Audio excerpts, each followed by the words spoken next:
নমস্কার বন্ধুরা, আমার চ্যানেলে আপনাদের স্বাগত জানাই। আজকে আমি আপনাদের বানিয়ে দেখাবো গন্ধরাজ এগ কারি। প্রথমে আমি ডিমটাকে সেদ্ধ করে খোলা ছাড়িয়ে গাটাকে ছুরি দিয়ে একটু করে কেটে রেখে দিয়েছিলাম যাতে মশলাটা ঢোকে। এবার তেলটা গরম হয়ে গেছে, ওর মধ্যে ডিম দিয়ে দিলাম, নুন হলুদ দিলাম, দিয়ে ডিমটাকে ভেজে তুলে নিয়েছি। এবার ওই তেলের মধ্যেই একটা পেঁয়াজকে কুড়ে রেখেছিলাম, পেঁয়াজটা দিয়ে দিলাম। পেঁয়াজটা এবার ভেজে নেব। এবার পেঁয়াজটা ভাজা হয়ে গেছে, ওর মধ্যে আমি মশলা দিচ্ছি। আদা রসুন পেস্ট দিলাম, হলুদ গুঁড়ো, লঙ্কা গুঁড়ো, কাশ্মীরি লঙ্কা গুঁড়ো, স্বাদ মতো নুন দিলাম, দিয়ে ভালো করে কষিয়ে নেব। এবার কষানো হয়ে গেছে, ওর মধ্যে একটা টমেটো কুড়ে রেখেছিলাম, ওটাকেও দিয়ে দিলাম, দিয়ে ওটা ভালো করে কষিয়ে নেব তেল ছাড়া পর্যন্ত।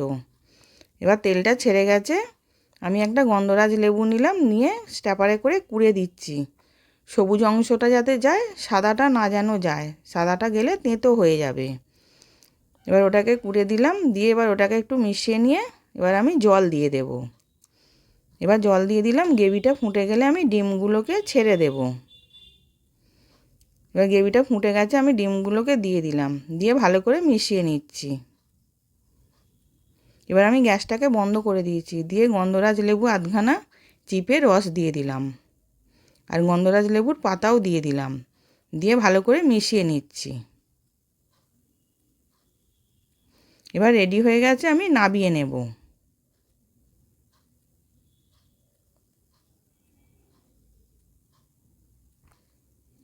এবার সার্ভ করার জন্য রেডি গন্ধরাজ এগ কারি। আশা করছি ভিডিওটা ভালো লেগেছে। আমি হাজির হব আর এক নতুন রেসিপির সাথে।